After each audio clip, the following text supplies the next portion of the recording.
Final Fantasy V dropped the Super prefix and began development alongside Final Fantasy IV.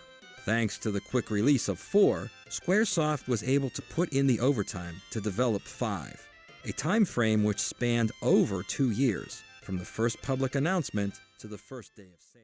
The technical side of things is a little less polished. The visuals would sometimes hiccup every now and then, and the AI felt like it was dumber compared to Fall of Man. I also really like all the locations throughout the game. Compared to the depressing setting of England, going from Iceland to San Francisco to Chicago was so much more intriguing and only helped sell the fact that the Chimera were basically unstoppable.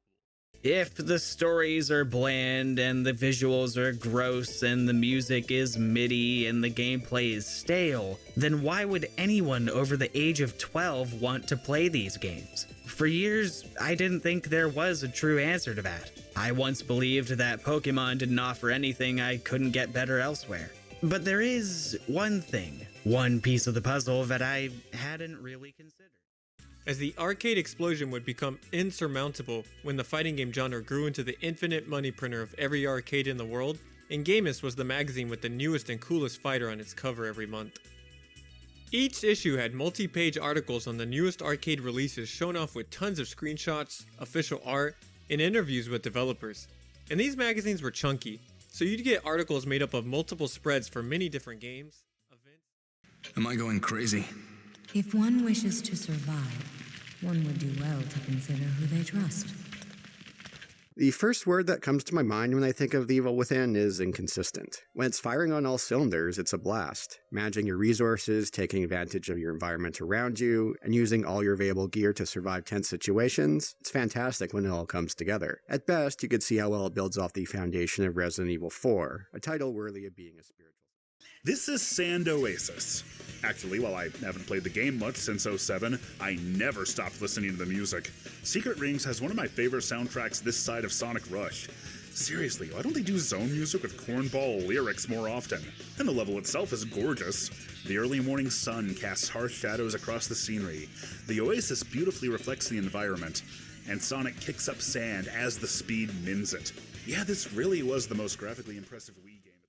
Anything that isn't a standard Strogg soldier is tanky as hell, probably because we're dealing with cutting-edge mid-2000s tech where they had to make the enemies resilient because they couldn't put too many of them on the screen at the same time. You know, like in Quake. So you're shooting some bad guys, and then one of the corpses disappears, and another bad guy spawns around the corner and runs in like clockwork. This is how a lot of fights go in Quake 4. In Doom 3, the enemies would just teleport in. Meanwhile, side quests are the least involved and usually have you just clicking on a thing or a person somewhere in the city for XP, even if there is some kind of light story attached to it. Did you misplace this? Bless my fool spirit, I never thought I'd see that again. Thank you. It is worth noting that walking around at night will have you getting into non-stop encounters with random enemies.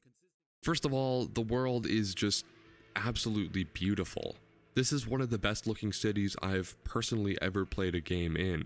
The bright neon lights casting from every building, skyscrapers at every corner, the gentle splashing of rain on the road. It's almost mesmerizing. On the surface, this place is gorgeous, but the second you step outside, you realize that all of this is just an illusion to hide the disgusting mess that is the city of Cyberpunk. At first, it's the beauty that gets to you, that goes under your skin. It forces you to shut the hell up, to look instead of think, and to listen instead of speak.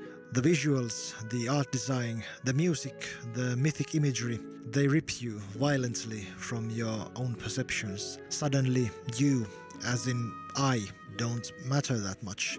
There are grander things in life. It's through surrendering ourselves to beauty, to awe and wonder, we start to see ourselves as an extension of this world instead of